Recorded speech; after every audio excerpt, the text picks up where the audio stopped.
Life's gonna be tough from here on out. I never thought she'd be paralyzed from the waist down. That's what happens when she doesn't listen to her in-laws. I could hear the energetic voice of my mill coming from the landline speaker. One afternoon at my parents' house, holding the receiver in one hand, my mom looked at me with a puzzled expression, clearly not understanding what was being said to her. It seems someone had an accident, and for some reason, she's thrilled about it. The confused mom asked my mill what's going on. Well, Susan, what do you mean by it's serious? We looked at each other as my mill laughed over the phone. She had lost her husband early and told my husband and me that she had been living alone for a long time and felt lonely. Hence, she suggested we live together with her. Initially, she said she didn't need us to pay for rent or household chores. However, within 2 months, she flipped her stance, saying, "That was just adult politeness. It's only natural to pay some kind of compensation," leading to repeated arguments. We couldn't fix our relationship after all. I was in a period of going back and forth between my parents' house to carry my belongings as I was moving out of my in-laws' place. My mill, with her nasty personality, had been troubling me every day. Just like when she showered me with mean comments, she blurted out to my mom, "That's why, my deal. Your silly daughter caused a major accident because the brakes wouldn't work. It's weird, right?" Shocked, I couldn't help but speak up towards the speaker. "Deal, you mean me, right? I'm fine, though. What accident are you talking about?" "My name is Emily. I'm 35 years old and currently work as a salesperson for luxury accessories in a department store. After graduating from a college, I've been employed at an accessory shop for nearly 15 years. While considered a senior in the workforce, I find joy and fulfillment in keeping up with new trends and catering to customers' needs, working energetically daily. The age range at my workplace is broad, but given we sell women's accessories, the staff is predominantly female. Among them, I was one of the few who were still single. I wanted to get married and had been actively looking for a partner through friends' introductions, but had yet to find the right match by the time I turned 35. Thus, I took the initiative to seek out a marriage counseling service. I earnestly listened to the counselor, sharing my values and lifestyle in detail. Considering whether there was a match, I ended up meeting Harry, an engineer. He was a year older than me, had a good vibe, and the way he listened to me, slightly blushing, left a very good impression. After hitting it off, we went on several dates, gradually getting to know each other better. I sometimes slipped into my sales pitch talk, but as I spoke with him, that stiffness melted away. Over time, Harry would enthusiastically talk about his favorite novels, and I found myself engaging more openly, the complete opposite of how we started. We both agreed that we wouldn't find a better match than we did. Based on our deep trust in each other, we decided to get married. We were looking for a new home close to my husband's family home. His father had passed away early but left behind a significant inheritance, and my mill, Susan, continued to live there alone. Harry had moved out after getting a job and only returned occasionally. It seemed she had been feeling anxious for a long time, and one day, she suggested we move in with her. Being alone all the time just makes the loneliness accumulate. I'm at an age where I have to worry about illness and injuries, right? Instead of looking for a new place, you don't need to pay rent. So if you're okay with it, why not live here together? It would mean we could spend more time together. Of course, I wouldn't get in the way of a newlywed couple. Could you consider it? thinking of it as a way to ease my worries. My impression of my mill from our visit was that she was gentle and modest, saying, "We'll keep our living areas separate, and since I'm not working, I'll take care of the household chores and cleaning." The loneliness of her living alone was palpable, and understandably, neither my husband nor I could dismiss her outright.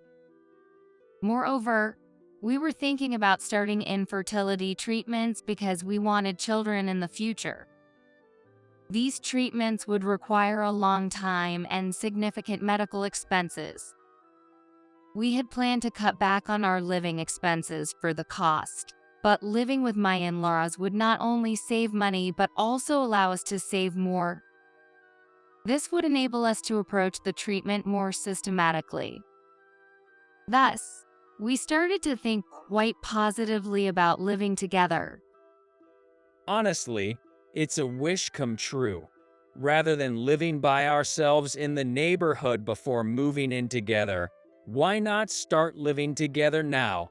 It'll save us from changing our living style multiple times and wasting money on moving expenses. That's right. I don't want to see your mother looking so lonely.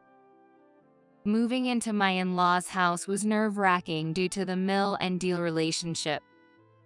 However, it seemed like the best solution both financially for us and mentally for my mill. After much discussion, we decided to move in with my mill. Upon hearing our decision, she said, "Thank you, really thank you.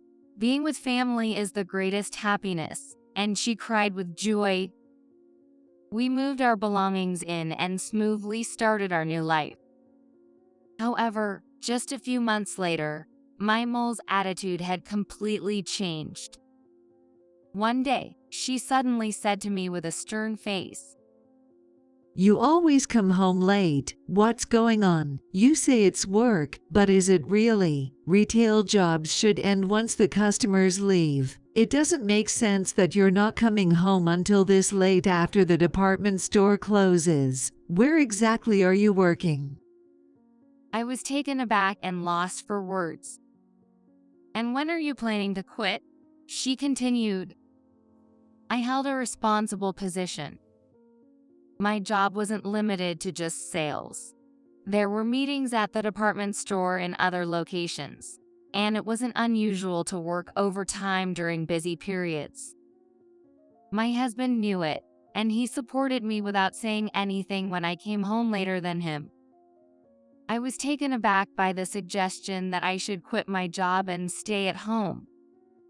First of all, if you've married into this family, you should devote yourself to the household. How long do you plan to work? This would have been unthinkable in my time. If I had known you were like this, I would not have agreed to have you as my deal.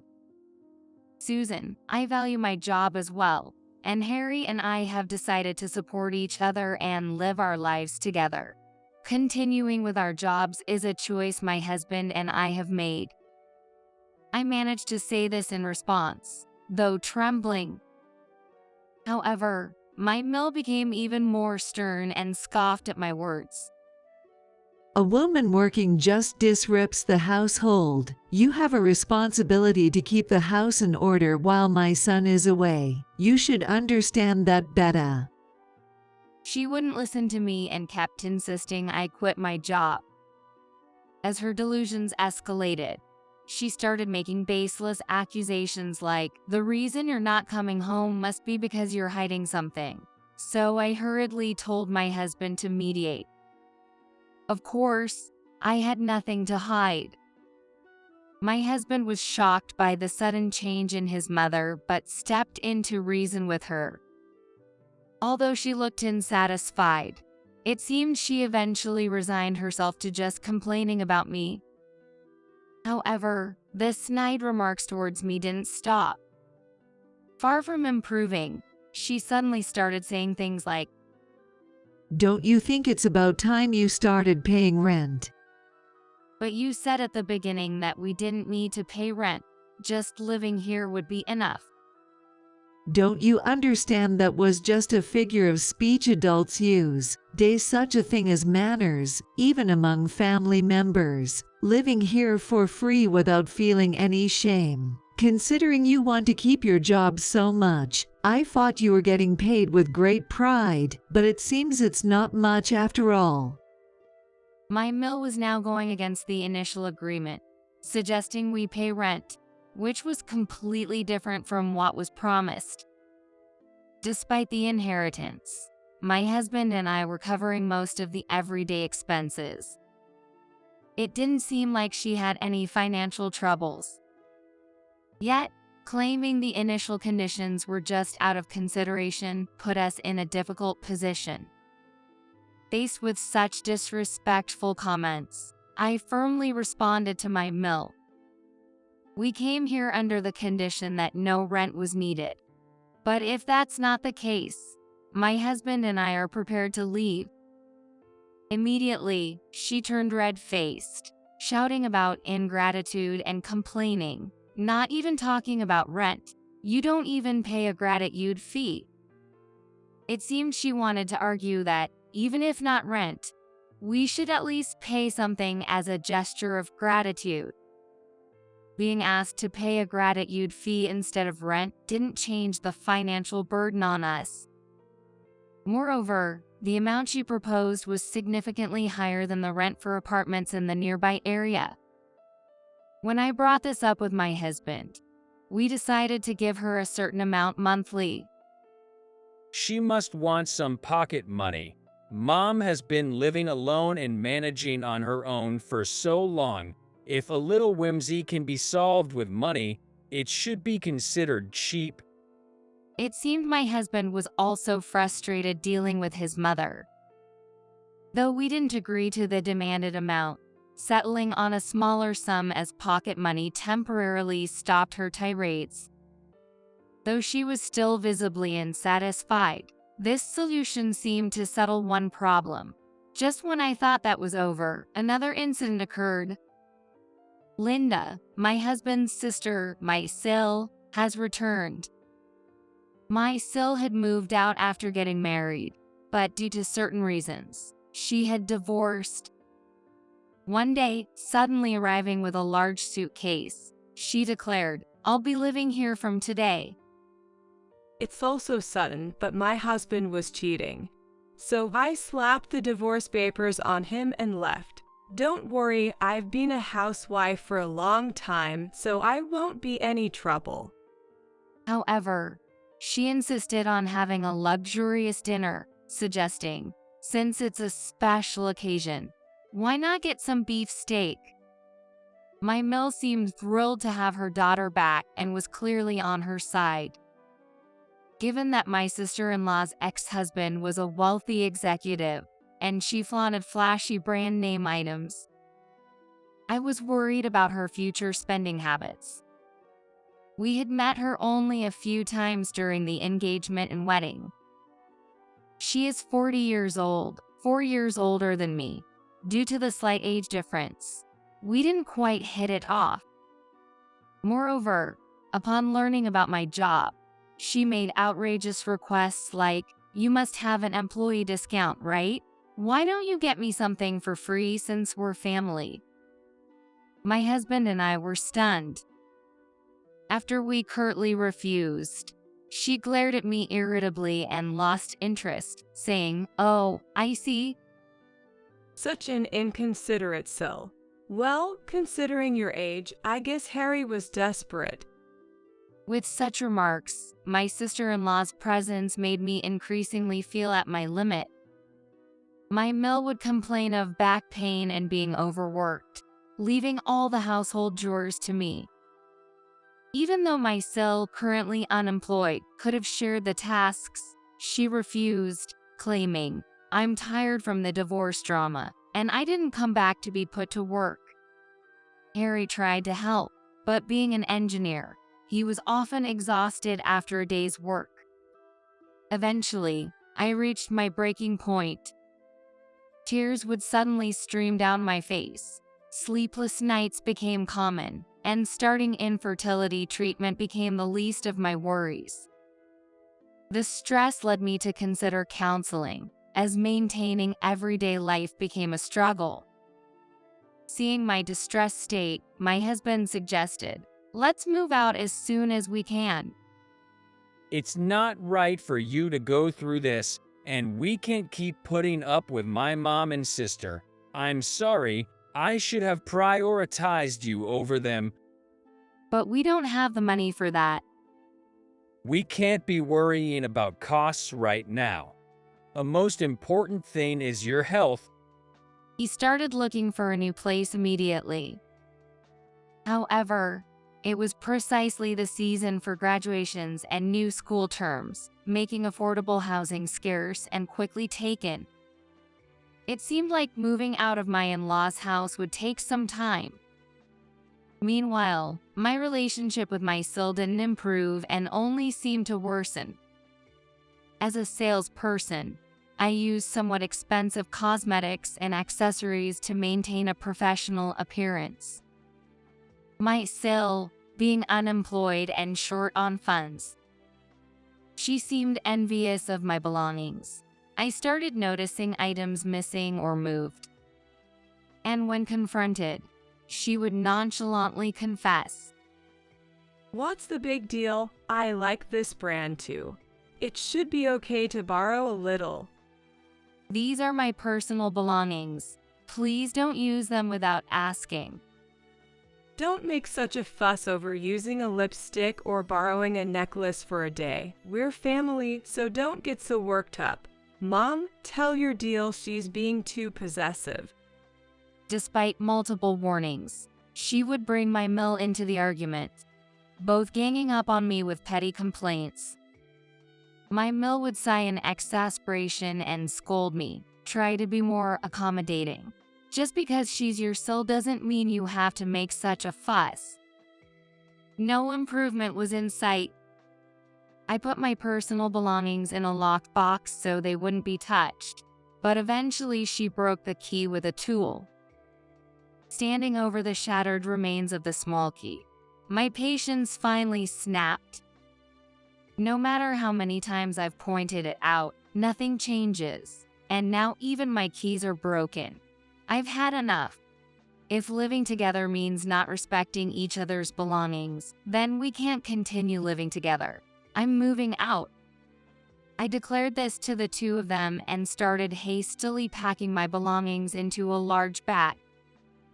My mill, furious, followed me around, yelling, "Think it over. You can't endure even that much." But realizing I was not listening, she started making a phone call somewhere. The call was to my family home, unbelievably. Whether my mom picked up the phone or not, I could hear her lodging a complaint. "What kind of upbringing have you given your daughter?" I couldn't catch how my mom responded, but soon after, I got a call. "Was that call just now from your mill, Harry's mom? She said something really odd. Emily, are you okay? Are things not going well with your mill?" My mom seemed to get more worried about what my mill said, but she was furious when I explained the reason. She told me, "Come back home immediately." My husband, upon hearing about the situation later, also suggested, "Once we find a new place, I'll come to pick you up." Encouraged by this, I began to prepare in earnest and left my in-laws' house the next day. Needless to say, none of them came to see me off or tried to stop me. I planned to collect my belongings from my in-laws' house while commuting between my parents' home, my in-laws, and work.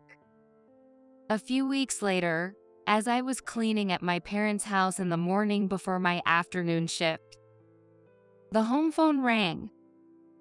My mom checked and, with a puzzled look, picked up the receiver, saying, "It's your mill." Watching my mom on the phone, she soon made a strange face and signaled to me. Apparently, my mill was saying something odd on the phone.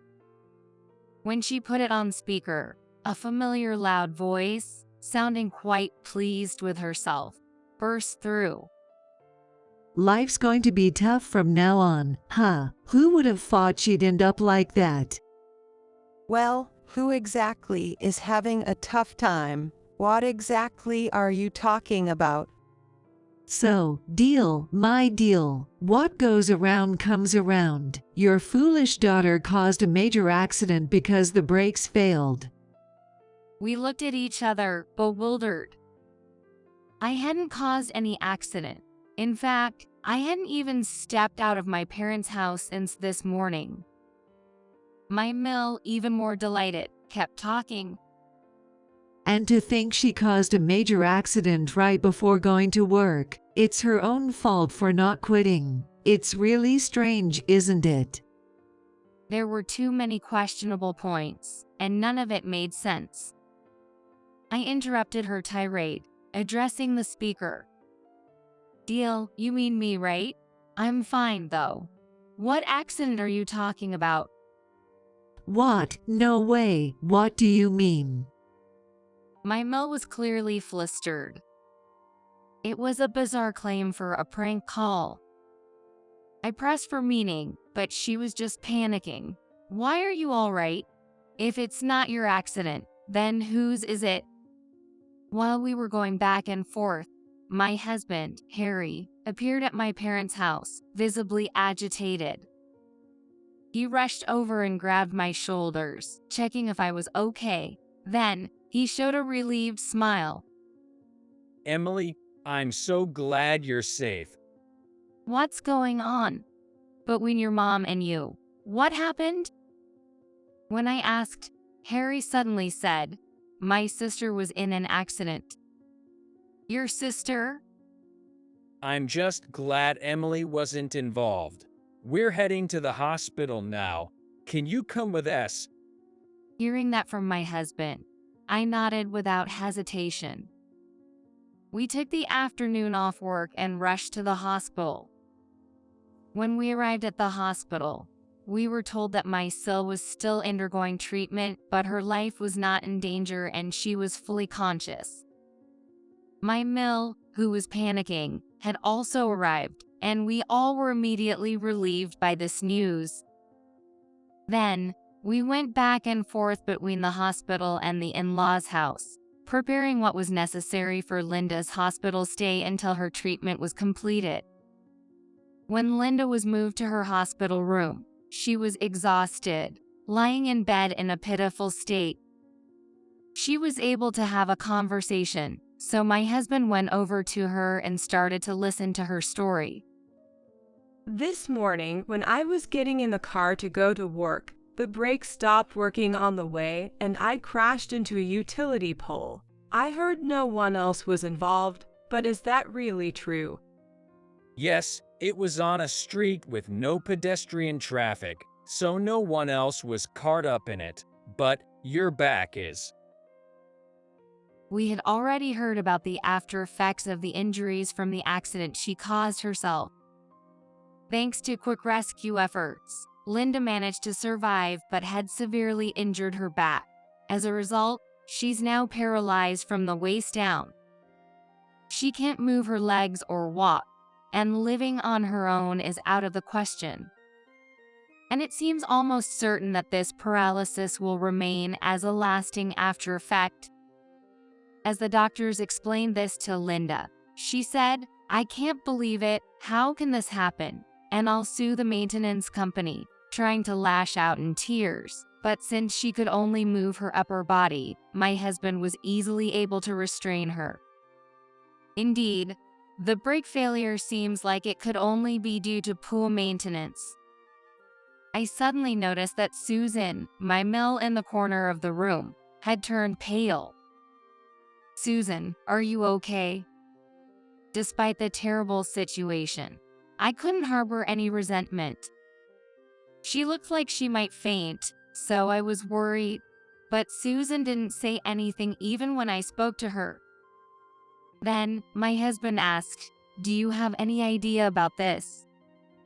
His voice was so cold and stern that it surprised me.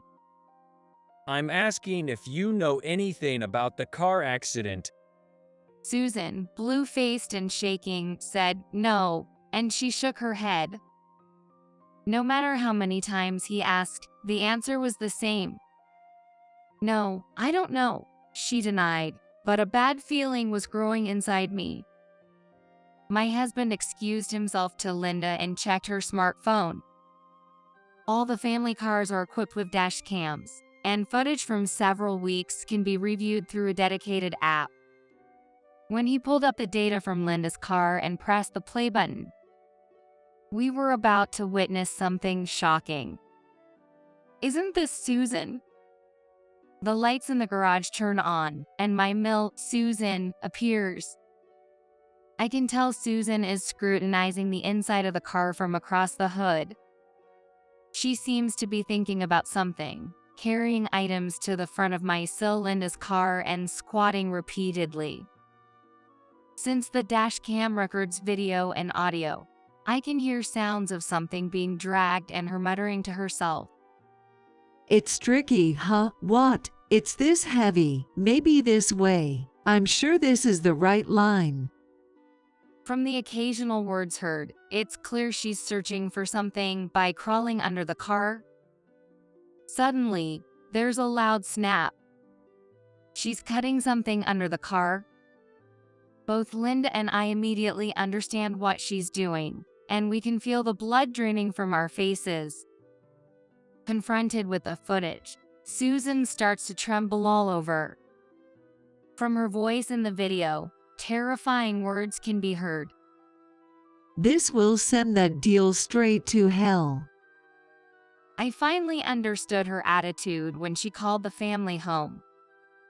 It seems my Susan was actually hoping I would get into an accident. But it was my Linda, who ended up in the accident. She had mistaken my car for Linda's, but it became clear she had tampered with it herself. Unbelievable. Mom, what were you planning to do if I had died? Linda, furious, confronted Susan, who blurted out in panic, I couldn't tell the cars apart. There was a reason Susan mixed up the cars. As it turns out, Linda and I coincidentally had the same model and color of car. It is a standard black compact. The mix-up came to light the day she moved back in, and we were both quite shocked. Since my parents' home had no parking space, my car was always left at my in-laws. I was planning to leave the house completely, so I left the car when I wasn't using it. It was impossible for us, who regularly used our cars, to mistake them.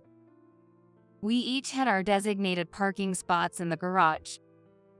However, Linda always acted superior to me, choosing whichever spot was more convenient for her at the moment. Despite numerous warnings, she never changed, making it understandable that Susan was confused. I used my car yesterday and upon returning, found Linda's car in my spot. Not wanting to engage, I parked in her spot and went straight to my parents' house. But Susan had no idea about these circumstances. Not being familiar with cars, she unknowingly tampered with it. Linda is sobbing bitterly, blaming her mother. You're the one at fault for not checking properly. Susan, perhaps panicked, starts to lash out nonsensically. It's your fault for not parking in the right spot. What are you going to do now that you're in this condition? What am I going to do? It's my fault. It's not an accident. It's an incident you caused, Mom. Their shouts fill the hospital, creating a chaotic scene. My husband took me out of the room for a moment, and, given that it was clear Susan had intentionally tampered with a car, called the police. Due to the recentness of the incident, the police arrived quickly to handle the situation. With the dash cam footage and the audio recorded from the moment we entered the hospital room submitted, Susan was taken to the police. Amidst the turmoil and her turning pale, Susan was led away, and Linda, with her eyes swollen from crying, tentatively addressed my husband and me. We're family, not strangers. You'll take care of Mom in her absence, right? She subtly inquired about future care, but my husband immediately responded with a firm no. My husband, an engineer who works with cars, glared at Linda, clearly dissatisfied. The cause of the accident isn't solely on Mom. A warning light should have come on if the brake hose was cut. Plus, if the brake fluid were drained, you'd realize something was off as soon as you pressed the pedal. You should have stopped the car then, instead of forcefully driving it until you got seriously injured. From my point of view, you're the one full of problems. After cutting her off sharply, he then started showing us a video on his smartphone. It was footage from Linda's dash cam, but the time was different from before. The timestamp showed this morning. It was just as Linda was about to leave for work. Of course, Linda herself was in the footage. She was clearly struggling with a heavy load, trying to pack it into her car. The load looked like a small safe. It looked familiar to me, and I raised my voice. "Isn't that the safe for your watch?" When I exclaimed in surprise, my husband nodded with a stern face. For some reason, Linda was trying to move the expensive watch safe that my husband had been keeping safe. Acting suspiciously and in a hurry, she tried to drive out of the garage after loading the safe into the car without properly checking her surroundings or even fastening her seatbelt. This scene played out right before my eyes, and she looked as pale as my mill had earlier. When my husband demanded an explanation in no uncertain terms, Linda hesitantly started confessing to something outrageous. Initially, she had explained that she was just taking the car out for work, but it turned out she had planned to take the safe with the watch and sell everything. It seems she thought that even though she didn't have the key to the safe, breaking it would suffice. Right after starting the car, she noticed something off with the brakes, but in her rush to get away from the house quickly, she pressed the accelerator, which seems to have led to the accident.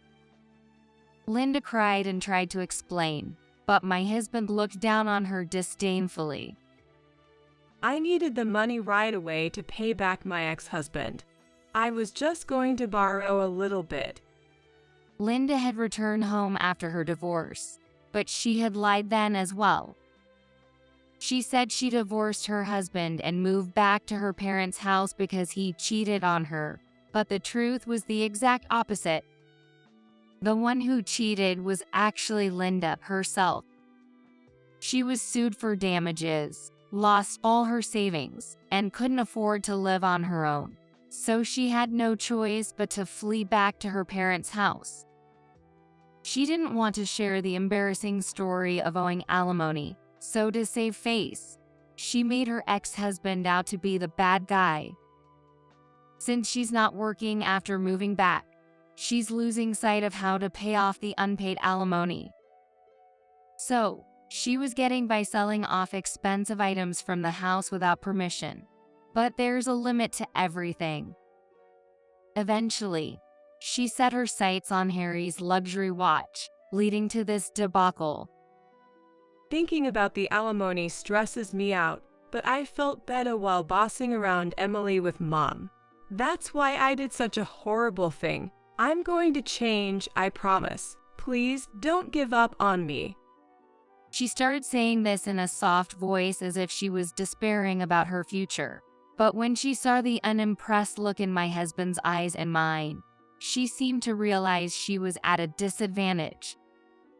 Suddenly, her demeanor changed, and she started shouting, "Don't run away.